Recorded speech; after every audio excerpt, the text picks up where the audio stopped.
Hey guys, I'm Jenna Busch from Legion of Leia. I'm Diane Gordon. I'm a TV contributor to Forbes.com. On What the Flick right now, we are talking about the season finale of season 5 of Downton Abbey.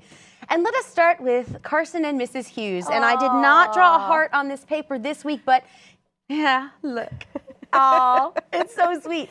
It was really, really sweet, and it's really nice to see older couples having actual relationships on TV. Agreed. And I just loved how even Mr. Carson teared up after he proposed, and he said, "I'm not going to marry anybody else." I mean, you had to melt a little. I'm sorry, I think I just made a sound only dogs could hear.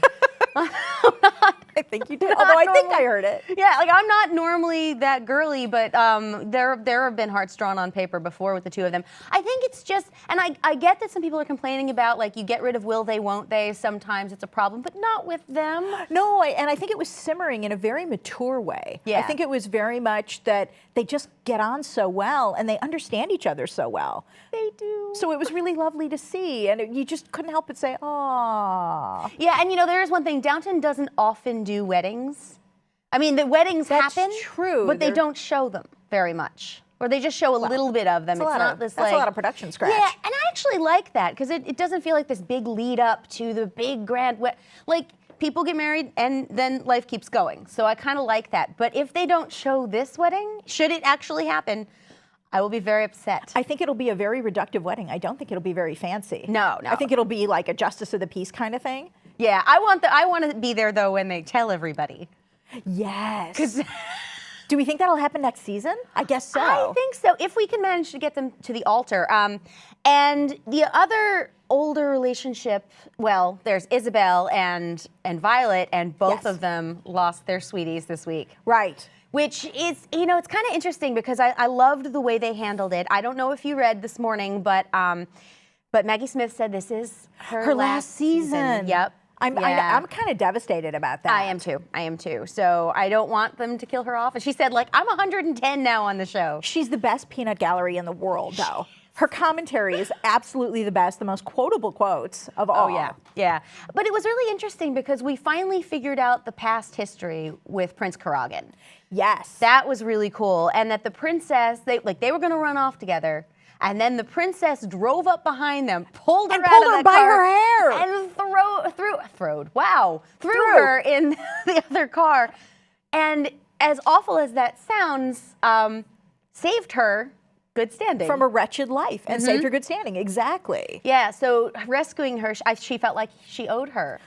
But I like that she acknowledged the scandal in her own life. Yeah. To hear her speak so frankly and openly about it, and I love her relationship with Mrs. Crawley. I think they're just, it's a really beautiful friendship between two older women, and that's also really lovely to see. Yeah, and in a way, as much as I always want people to hook up and be happy forever and ever and ever, I kind of like that neither one of them is going through with this, because I want that, because as Violet said a few weeks ago, like, that she wasn't jealous of Isabelle, she would miss her. Right, exactly. But I still wanted Mrs. Crawley to marry Lord Merton. I know. I thought they were very nice together. You know, the sons be damned. Let her have some happiness. Yeah, screw the sons. I don't know. That, you know, and it's a weird thing to think about that, because, you know, have been dealt with significant others' families not particularly liking me before. That can't be. That can't be. Oh, trust me. But yeah, and it's a really difficult thing. But, you know, ultimately, I think love is more important, so. Exactly. Yeah. And it can be navigated. It can be navigated. There can be a détente reached. Yeah. You know? Yes, and speaking of, this whole episode was about relationships. 93 minutes of relationships. It always is. Yeah, but it always always like is. extra love. So, like, Lady Mary. Lady Mary is just finding guys under rocks. I would like magic. I want dating advice from Lady Mary, because she is finding guys everywhere. I think you'd be really, really cold and snotty to your sister, then the guys just fall at your feet, I guess. It's terrible. That is the one thing I really don't like about her. No, you know what it is? It's the headbands. It's the headbands. I didn't realize that. Maybe that's so a many subconscious headbands. thing. Yeah, it was really interesting. So, new guy played by Matthew Good, who can steal my heart anytime. Yes, he's lovely, and jumping into the car at the end, and Mary's like, oh, be still my heart. Be still my heart. It was actually kind of cute to see her flummoxed for once. Well, it was very nice, because it's nice to see a guy who doesn't just fall at her feet. Yeah. Yeah. The guy, there should be a guy who's a challenge to her. Which means she's going to follow him like a puppy dog. Pretty much. Which is awesome. And it sort of looks like Edith may have possibly met somebody Someone, too. a possible suitor. Yeah. And I'm trying to, I haven't written down the name of the castle. Brancaster Castle. Which was great. Yeah. You know why I really love that whole sequence? Because it gave me the opportunity to yell at my screen, "Release the hounds," which I've always wanted to do. I feel like you should just do that daily, just for fun. I think they should. Yeah. Well, also that particular castle that they used to film there was also doubled for Hogwarts in Harry Potter. I didn't know that. Fun fact from the interwebs. Look at you. You know everything. Nah, just a couple things. And I was really hoping that maybe there'd be some sort of shooting mishap. I've been watching too many TV dramas. You know, it's funny because I thought there would be a stray bullet. I know that's actually terrible. thought that I shouldn't even want that. No, it's not terrible because I thought the exact same thing.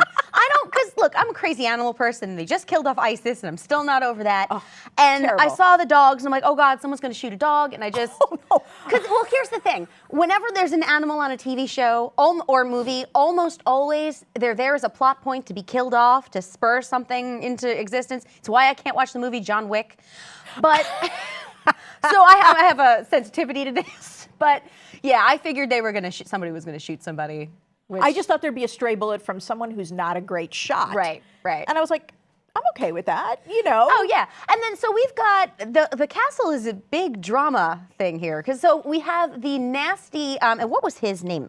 Stoll, the nasty Stoll, butler. yeah. Yeah, so he's nasty, he's mean to Tom. A butler who's a snob. Yeah. How does that happen? No, and also, like, how do you get away with that sort of thing? Like, yeah, I'm not pouring wine for you. I'm sorry, you can't have bread. Well, What? finally, Lord Cinderberry noticed this, and just because of the joke, and then he got reprimanded. Yeah, and it's funny that Mary immediately goes to Thomas and like, right, dude, totally fix this for me. He's like the prankster. I know. Please fix this for us. Do our dirty work. Yeah, and the funny thing is, as he's starting to become friends with Baxter a little bit more, all of a sudden, Mary's like, you know that thing you do that everyone hates? Please do that for us. Do it for me. Well, Mary knows that you basically have to delegate the dirty work. Yeah. Don't do it yourself. Just delegate. Yeah. She's good at that. That's true. That's totally God bless her. true. Didn't want to get her own birth control. Sent Anna to get it. Oh, that was just... Remember? Yeah. Hello. Oh, God. Doesn't do her own dirty work. No. Her hands cannot be dirtied that way. No, She's a lady. She has the fancy gloves. Thank you. Yeah. So, yeah, that was really kind of funny to watch Thomas do this under orders. Exactly. And he totally did, and it totally worked. And somehow, the Lord's little chippy on the side with the baby shows up. That was priceless. It was, and it was a really good, okay, so we know that Rose is leaving.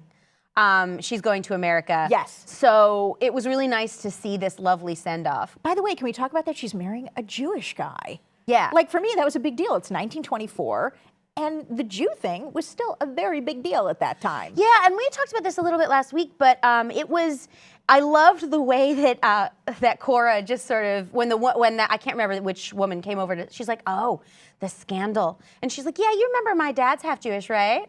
And then she's like, oh, yeah. And she's like, it was fantastic. It was absolutely fantastic. Well, and so no wonder Lord Grantham has an ulcer. Yeah, I know, right? Yeah. Which we thought was angina, and now Thank goodness it's just a garden variety ulcer. And he can't drink, and then he gets drunk. That was priceless. It's kind of wonderful. So many Christmas gifts. I know. So many goodies under the tree at Downton. It's really sweet. I kind of want to know what Mrs. Hughes was giving Carson. Because he walked in and she was rapping. That's true. Yeah. So, but what I was going to say about Rose is that she's doing something really sweet. I mean, she saved him, even though he was a jerk to her. And then Mary helps. And the whole thing is just really funny. But what I really liked was Lord Grantham saying, that's who she is. If you're kind to her, she'll love you forever. And I think it was a good send-off for a character that I didn't like when she initially appeared on the show. Well, because she was just a spoiled child. Yeah. And you see, and I like when Lord Cinderberry said to her, you're very cunning and you're very, resourceful, and we're glad to have you in the family. Yeah. And I think it's kind of what you were saying, this goes back to relationships and this is all about family. Yeah. And she realizes this is her family, so she'll save face for him. she'll go that extra mile and do that. Plus, she's going to America, so she doesn't have to deal with him for very long. Very true. So there's Very that. true. Yeah, so everyone's leaving for America. Everyone. Yeah. A mass exodus. Yeah. Okay. So Tom's going, and that With the little one with little Sibby. Oh, Sibby. I like her haircut. Sweet little girl. It makes me happy. And then they had that beautiful moment where they were all standing around together. When they said the prayer for Sybil. Yeah, that was really sweet. Because, you know, Downton likes to kill people a lot. And it's the circle of life, Jenna. I know. And but if you think about like where the last Christmas episode ended with the shot of Matthew dead, you know, it's Merry Christmas. Merry Christmas. Merry Christmas to you. Yeah. So it's actually really, really nice to have it end in a lovely way. And yes. And we do have to talk about Anna and Bates because really. Oh, this story. Stop. Talk about it. Okay, forgive me. This story's a dead horse. Yeah. It's done. Yeah. Stick a fork in it. It's done. Yeah. Everyone is tired of this. Yeah. No, I mean, and you did it already. Well, yeah. That's the thing, and everyone loves those characters. And if you want to give them more bad luck, go for it, but not the same story as second time. I think next season it has to be something different. Yeah. Or you just have to let them be happy and let them be in the background a little bit. Yeah. There's want a a lot baby. of great personalities there. Have that. I mean, not that babies are really fun on TV shows, but, you know, give them something else to do. Give them some happiness. Yeah, and although I did really like Mosley and Baxter, Mosley and Right. Baxter going out and doing all that work, going to 70 pubs and... Amateur detective. So it was very sweet. Amateur detectives on Downton. I like Mosley and Baxter. I like think that. they're adorable. How many did you visit? 60 or 70? How are you not drunk? How are you not completely 3 sheets to the wind? I know. No, and I thought that was really sweet. God, so much happened this episode. They crammed everything in. They really did. It's like that end run of just, we're going to cram everything in for the end of the season. Yeah, and I mean, they did say that it has been said by the creators of the show that they're going to jump a number of months into the future, as Always they a good generally thing. do. Always a good thing. Yeah, that's one of the things I love about the show, that it tends to move fairly quickly through time. Although at some point, you know, it started in 1912. It's now 1924. So, you know, no one's really aging that fast. I was also expecting more Roaring 20s kind of stuff, but maybe it wasn't the same in England as it was in America. Yeah, and we did get the stuff with Rose, with her many woven romances with jazz singers. And her love of music, which I also really was happy to see. Yeah, Lord Cinderby was like, "Hey, I got a gramophone." A gramophone. Really? Hey. I have to say, like, that was a really fast turnaround for him. He's like, "I hate everything. I have a gramophone." Okay, that's adorable. The sweet siren that is music. Yeah, and then there was that weird subplot with Dunka. I don't know how to say her name. I didn't get that. Yeah, and broth and Sprat. Yeah, what? She would fire Sprat. And I think Denker would just kick Sprat's ass. Yeah. Oh, yeah. Just to settle things once and for all, because like she'd take him in a back alley. And beat him. And just beat him, and that would be that. And it's sort of interesting because you've got this thing with Downton where you have the servants who aren't really generally that outward about things. They're not that talkative. They're not that snippy. They're really fairly reserved with that family. But then you have Violet's people are like, I don't like her. We're gonna throw down. Exactly. It's a full-on headbutting. There was no TV, so maybe that's what they did to amuse themselves. Is that what you're getting at? I guess. I don't know. Just some verbal sparring. Right. It's some light verbal sparring. Yeah, it's sort of a weird subplot, and that Daisy was willing to help her. We do know that for next season, we believe we have hired a new footman. And was it the cute guy and Daisy's crushing on the new footman? I think Thomas is crushing on the new footman. Thomas. Yeah, because it's, you know, that's something that I think they've dealt with in an interesting way, what it would have been like to be gay in that time. It was awful when he was trying to. Oh my God! Put off, and he made himself literally deathly ill. Yeah, and it was illegal, and it'll be interesting to see if they're willing to tackle that even more. Definitely, and it would have to be. I can't imagine that it would be out in the open. It's got to be down in the servants' quarters. Yeah. And I don't know, but I'm sure they'll do something with that. I hope they do. And so yeah, what would you like to see next season? Well, like we were talking about, I'd like to see Bates and Anna have a little bit of happiness. Imagine that. I want to see Lady Mary commit to someone. Yeah, who won't die immediately. That would be good. Because that's 2. Because remember Mr. Pamuk. Mm-hmm. Oh my gosh, of that's course. too. Yeah. Theo James, sure. Yeah. So I'd like to see a dog that lives. Yes. Thank you. I'd like to see. Well, I'd like to see, the marriage of, as we were talking, Carson and Mrs. Hughes, Oh. definitely. That would be a lot. I want to see something interesting happen with Daisy, because I like Daisy a lot. I think it would be cool if Daisy got to leave and Yeah. sort of get to do something that broadens her mind. Yeah, I think that would be really interesting. And I want to see what happens if Lady Mary finds out about Marigold. Because it was really, she's the only one in the family now who doesn't know. I've never understood why they're so worried about that. Well, if they find out that she had sex before she got married and the engagement wasn't public yet.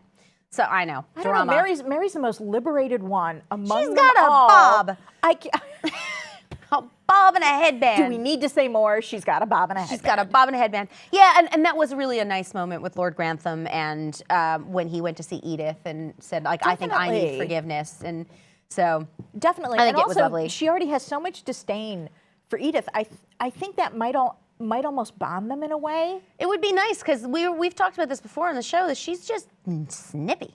She is. She's horrible to Edith. She's absolutely horrible. Awful. And there's just no reason for it. None at all. All right, well, I think we have managed to get through Did we everything get that through happened in everything? 93 minutes. So, guys, we will see you next season. If you've got comments on what you'd like to see next season, some of your favorite Violet quotes, leave them in the comments. Thanks.